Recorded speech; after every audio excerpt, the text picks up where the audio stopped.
दोस्तों नमस्कार, मैं आप लोगों का हार्दिक अभिनंदन करता हूं अपने terabyte stock market YouTube channel पे। जो लोग फर्स्ट बार विजिट करें सब्सक्राइब बेल आइकन ऑल जरूर सेलेक्ट कर लीजिएगा। साथ में अपना टेलीग्राम है तो टेलीग्राम को भी जरूर अपना प्यार दीजिए। ठीक है, ये फ्री चैनल है तो आप इसको जरूर अपना प्यार दीजिए। बाकी अपना स्विंग है, शॉर्ट स्विंग है, ये तो आपको पता ही है। तो चलिए अभी आगे बढ़ते हैं। अभी हम बात करते हैं जूनियर 20 पे। तो जूनियर 20 पे क्या चल रहा है इस पर हम बात करेंगे। तो जूनियर 20 किसको बोलेंगे? निफ्टी नेक्स्ट 50 को, है ना। निफ्टी नेक्स्ट 50 जिसको हम लोग जूनियर 20 बोलते हैं, उस पर हम लोग थोड़ा चर्चा करेंगे क्योंकि काफ़ी दिन हो गया है। तो मैंने सोचा कि जो ETF पे हमने अभी तक चर्चा नहीं किया है उन चीज़ों पे हम चर्चा करेंगे। अच्छा, ये मफांग अपने खुल गया। अच्छा, मफांग में तो भाई साहब 100% डिलीवरी हुआ था। आज तो यो अलबत खेला किया है है। मफांग पे तो आप लोग देखे थे ना कि 100% का डिलीवरी पोजीशन के साथ काम हुआ है। तो अच्छा है, कभी काल है, सिस्टम है, कभी कुछ भी हो सकता है। कोई बेचने वाला ही नहीं था आज तो चलिए ठीक है। अभी आइए थोड़ा सा हम लोग जूनियर 20 के बारे में डिस्कस करते हैं, है ना। तो क्या है नहीं है एक बार थोड़ा सा चर्चा कर लेंगे। तो देखिए जूनियर 20 क्या है ना, कई मतलब मेरा कहने का कोई गलत मतलब मत समझिएगा। कुछ लोग बोले थे कि सर हमारे साथी हैं, हमारे मतलब TVSM के परिवार के ही हैं, ऐसा नहीं है कि कोई गैर है। बोले सर निफ्टी 100। देखिए निफ्टी 100 को हम कवर इसलिए नहीं करते हैं ना कि ऑलरेडी हम निफ्टी 50 को करते हैं, वहाँ पैसा लगाइए, फिर निफ्टी नेक्स्ट 50 को भी कर लेते हैं। भाई साहब 100 तो हो गया ना, हो गया कि नहीं हो गया। अब फिर हम 100 को करेंगे तो आपको ऐसा नहीं लग रहा कि एक ही स्टॉक को हम 3 बार करें? आप बताओ। तो इसीलिए मैं नहीं करता। मेरा कोई गलत विचार नहीं है, और जो जिन्होंने बोला भी है तो वो भी अपनी तरफ से सही बोले हैं, है ना। तो उन पे भी मेरा कोई गलत वो नहीं है, मतलब ठीक है, उनका भी कहना उचित है। तो उनको मैं बता रहा हूँ कि नहीं साहब हम लोग निफ्टी 50 कर लेते हैं, फिर नेक्स्ट कर लेते हैं, काम खत्म। तो ये जूनियर 20 है। देखिए साहब जूनियर 20 का एक चीज़ हमेशा याद रखिएगा। आप बोलिएगा क्या? तो देखिए हर ETF का ना अपना एक वो होता है, क्या होता है, एक पैटर्न होता है, वो पैटर्न को फॉलो करता है। तो ये जूनियर 20 जो है ना और निफ्टी 50 ये दोनों मतलब तकरीबन साथ चलता है ना। तो हमेशा क्या होता है कि निफ्टी 50 अगर ऊपर से ऐसे गिर गया ना नीचे की तरफ, तो जूनियर 20 नहीं गिरेगा, ये और ऊपर जाके फिर गिरेगा।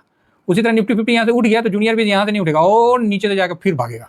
मतलब ये हमेशा और करता है, क्योंकि थोड़ा सा तो लार्ज कैप, इसमें कम कैपिटल वाले मार्केट कैप वाले स्टॉक आते हैं, है ना। तो ये भी है, लेकिन ये भी मान के चलिए कि निफ्टी 50 के बाद जो टॉप 50 है ना ये स्टॉक, वो इसके अंदर आते हैं। तो ज़बरदस्त है।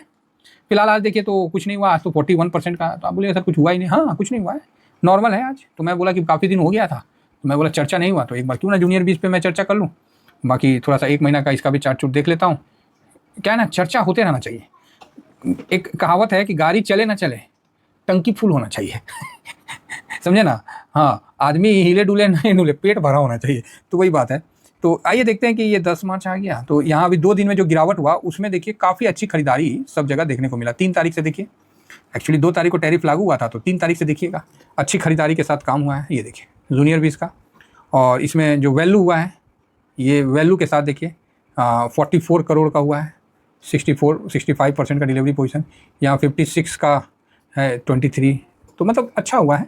ये कितना हो गया, इकाई दाई सिकरा, 1000 10,000 लाख 10 लाख। अच्छा 114 करोड़, वाह भाई वाह, ये तो कमाल हो गया है, इतना ज़्यादा हो गया। हाँ, एक दिन मतलब कल, आज नहीं कल, 114 करोड़ का ज़बरदस्त हुआ। 50% डिलीवरी पोजीशन, अच्छा हुआ जी। फिर आज तो 34 हुआ, तो आज कम हुआ। तो ऑलरेडी 114 करोड़ जब लग ही गया है तो फिर तो कोई दिक्कत ही नहीं है। और इसका क्लोजिंग देखिए, 114 करोड़ लगा था तो 640 पे क्लोज हुआ था, आज 10 रुपये आप है। ठीक है, कोई बात नहीं। तो यहाँ पर ही ये एक अच्छा, अगर मार्केट ऊपर जाता है तो ये निफ्टी से बेटर परफॉर्म करके दिखाता है, ये बात आप समझ के चलिए। और जो कि आपको यहाँ भी देखने को मिलेगा। निफ्टी 20 कितना भागा है जी? तो निफ्टी 20 भागा है 1.5%। और जूनियर 20 को देखिए क्या कितना भागा है, तो जूनियर 20 भागा 2.25% के आसपास, तब भागा है ना जी। तो ये जूनियर 20 भागता भी वैसे, तो गिरने में भी है। निफ्टी गिरेगा 1%, ई गिरेगा 1.5%, बोलेगा और गिरना है, गिर जाए तो ये, और जो मिड कैप स्मॉल कैप जो थोड़ा सा छोटे हैं ना, वो तो बेचारे उनका तो हालत ही ख़राब हो जाता है, क्या बताएं। एक तो कम मार्केट कैप वाले हैं। देखिए गिरावट में आपको मजबूती लीडर से मिलता है, ये चीज़ मान के चलिए। गिरावट में टाइटन गिरा, आप देखिए वहाँ कितनी अच्छी तेज़ी और उसका रिजल्ट वगैरह अच्छा आया। BSE देखिए वो भी भाग लिया। तो मतलब ये सब है, थोड़ा सा में भी ये जो लार्ज कैप वाले हैं ना, ये तुरंत अपने जगह पे आ जाएंगे। इस चीज़ को समझना पड़ता है गिरावट में। और जब भी कोई पैनिक होता है, वहाँ कोई पैसा लगाता है तो पैसा तो बनता है ना सर, पैसा तो पैनिक में ही बनता है। ठीक है, मार्केट तो कभी आपको येलो चावल देगा नहीं कि आओ भाई लगाओ। कभी दिया है तो बता दीजिए, ठीक है। वो आपको खुद ही आइडेंटिफाई करना पड़ता है, या तो आप खुद करिए, या तो वैसे साथ रहिए लोगों के जो आइडेंटिफाई करते हैं, या मतलब आपको आइडिया देते हैं। क्योंकि देखिए ओवरऑल ये सब चीज़ तो मतलब हिसाब से ही चलता है ना, तो उनके साथ बने रहिए, तो उनसे कुछ एनालिसिस मिल जाता है, तो उसके बाद आप आगे बढ़ सकते हैं। तो जूनियर 20 अच्छा है, मतलब ठीक ठाक है। और ये निपॉन का ही है। देखिए मार्केट कैप देखिए 5,583 करोड़ का मार्केट कैप है ना सर। और ऐसा नहीं है कि कोई ये कल का है ना, जुम्मा 2 दिन हुआ, नहीं, ये भाई 2003 से है भाई, 22 साल हो गया। तो इतना तो ख़राब नहीं है साहब, है ना।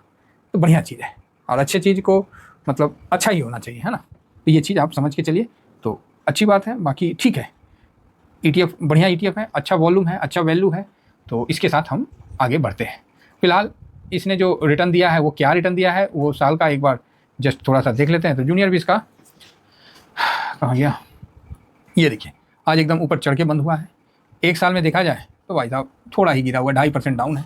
टॉप से देखा जाए तो यहाँ देख लेते हैं, बाकी चार्ट में देख लेंगे। टॉप से देखा जाए तो ये भी अच्छा खासा 25% डाउन होके अभी भी 20% डाउन पे है टॉप से। तो ये तो ऑलरेडी मंदी में चला गया।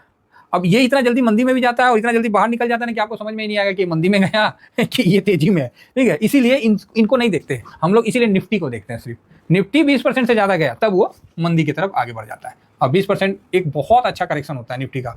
आपको 20% करेक्शन के लिए पूरा वर्ल्ड को हिलाना पड़ गया, ठीक है। फिर भी निफ्टी में अभी उतना नहीं हुआ है 20% का करेक्शन, तो एक तरफ से समझिए तो इतना बड़ा करेक्शन के लिए पूरा वर्ल्ड हिलाना पड़ जाता है। अब जो अगर रिकवरी बनता है तो निफ्टी से पहले आपको जूनियर 20 रिकवर हो जाएगा। भाई गिरा ना, निफ्टी गिरा 15-16%, जूनियर 20-25% गिरा कि नहीं गिरा, तो ये बात, तो ये अच्छा मतलब देता है, रिटर्न भी बढ़िया रिटर्न देता है। देखिए अभी जो 5 साल में इसने एक शानदार रिटर्न बना के दिया था, कोई मतलब सोच नहीं सकता है। 25% गिरने के बावजूद भी इसने अभी भी 5 साल में 173% का रिटर्न बना के दे रखा है, समझ रहे हैं। तो काफ़ी अच्छा रिटर्न बना के दे रहा है, कोई ख़राब नहीं रिटर्न बना के दे रहा है, मतलब 30% से ऊपर ही है।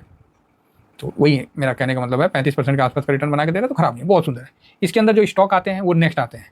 अब इंटर ग्लोबल देख लीजिए, HAL, ठीक है, Vedanta, Divi's lab, Varun beverage, Indian hotel, Chola Mandal जो भी इन्वेस्टमेंट, टाटा पावर, इस तरह के कई है, मतलब टोटल 50 स्टॉक है इसके अंदर। तो मिड कैप के स्टॉक हैं और मल्टी सेक्टर आते हैं, कोई एक सेक्टर नहीं, मल्टी सेक्टर है, 14-15 सेक्टर है। तो किसी भी एंगल से ये कमज़ोर नहीं है। कोई एक सेक्टर में करके अपने आप को बाहुबली समझता है तो ये भाई साहब आपको बता दें कि कोई एक सेक्टर में नहीं है, इसका मतलब अच्छा खासा 13-14 सेक्टर में इन्वेस्टमेंट होता है। तो काफ़ी मजबूत ETF में ये आता है, ठीक है। अब आइए थोड़ा सा इसका चार्ट पे भी हल्का सा नज़र मार लिया जाए, जिससे क्या है कि एक शांति की अनुभूति होगी कि हाँ भाई, क्योंकि क्या है ना, कई मतलब अभी आप बोल रहे थे CPSE में भी सर आपने नहीं बनाया वीडियो, बना दे रहा हूँ भाई, बना दे रहा हूँ, सब बना दे रहा हूँ। तो यहाँ पर देखिए साहब एक अच्छी खासी गिरावट हो चुकी है, ठीक है। ये और ये 500, मैं सोच रहा हूँ एक वो भी वीडियो बना दूँ। देखिए मैं सोचता तो बहुत हूँ लेकिन कर नहीं पाता हूँ, जो बात क्लियर है। तो ये 500 के पास कौन कौन सा ETF है और सपोर्ट ले रहा है, तो ये वाला वीडियो बन जाए ना तो बड़ा बढ़िया है। 200 का तो सब नीचे ही है इंडेक्स, 500 के पास कौन इंडेक्स है और उससे नीचे कौन सा इंडेक्स है, ये वाला वीडियो बन जाए ना तो आप लोगों को काफ़ी हेल्प मिलेगा। तो इसमें तो भाई सेक्टर वाले तो सबसे पहले आएंगे, हाँ। फिलहाल ये तो 500 पे ही सपोर्ट लेके अभी फिलहाल यहाँ पर क्लोजिंग दिया है, तो नज़दीक ही है 500 का। तो यहाँ से अच्छा अगर बाउंस बैक आता है तो अच्छा तेजी बने और आएगा। ऐसा नहीं है सर कभी मार्केट में कि आप इसमें लगाएं। देखिए हम लोग का क्या है सर, कोई प्रीमियम तो कटता नहीं है, लेके रख लिए स्ट्रेटजी के साथ, बात खत्म। अब हम जो अभी आप खरीदिएगा जूनियर 5% का स्ट्रेटजी बना के चलिए। जब ये 35% का रिटर्न दे रहा था तब 5% नहीं, तब हम लोग 10%, 15% का स्ट्रेटजी में चले। तो अब यहाँ से हम लोग इसमें पॉजिटिव हो सकते हैं, काफ़ी अच्छा इसमें मतलब वॉलेटाइल इंडेक्स में ये आता है, ठीक है। चलिए जिनके पास है आराम से रखिए, आराम से आगे बढ़िए इसको लेके, कोई डरने घबराने की बात नहीं है। अगर टॉप का भी बाइंग है तो आपको आज ना कल ये ऊपर आ ही जाएगा। फिलहाल इतना ही कहकर अपनी वाणी को विराम देता हूँ। थैंक यू वेरी मच, जय हिंद, जय भारत।